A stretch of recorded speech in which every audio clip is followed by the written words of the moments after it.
చెట్టుబడి తెలుగు లోగిలి. అందరికీ నమస్కారం. నేను మీ రాము, తెలుగు ఉపాధ్యాయుడును. చెట్టుబడికి స్వాగతం, సుస్వాగతం. ఎంత ప్రయత్నం చేసినా కూడా మూర్ఖుడి మనసును మనం మార్చలేం. మూర్ఖుడు అనేటువంటి వాడు ఎలా ఉంటాడయ్యా అంటే, ఎవరు చెప్పినా విన్నటువంటి వాడు, మంచి చెప్తే పెడచెవిని పెట్టేటువంటి వాడు, తను అనుకున్నదే కరెక్ట్ అనుకునేటువంటి వాడు. ఇలాంటి వారు మూర్ఖులు. అలాంటి వారిని మార్చాలనుకునేటువంటి వారు కూడా మూర్ఖులే నా దృష్టిలో. అలాంటి విషయాన్ని గురించి మన ఏనుగు లక్ష్మణరావు గారు ఏం చెప్పారో ఒకసారి చూద్దాం.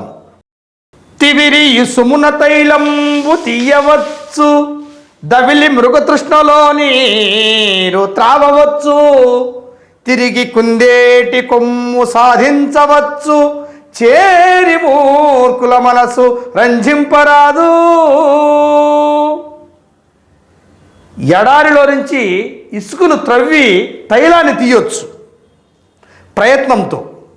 అదేవిధంగా ఎండమావుల్లో నుంచి నీటిని తోడవచ్చు ప్రయత్నంతో.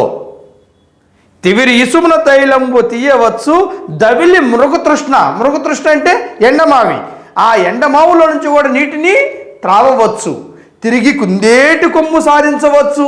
కుందేటి కొమ్ములు ఉంటాయండి, చెవులు ఉంటాయి, కానీ కుందేలు కొమ్ములు ఉండవు. అయినా కూడా ప్రయత్నంతో ఎక్కడొక చోట వింత కుందేలను గనిపెట్టి మనం తేవచ్చు.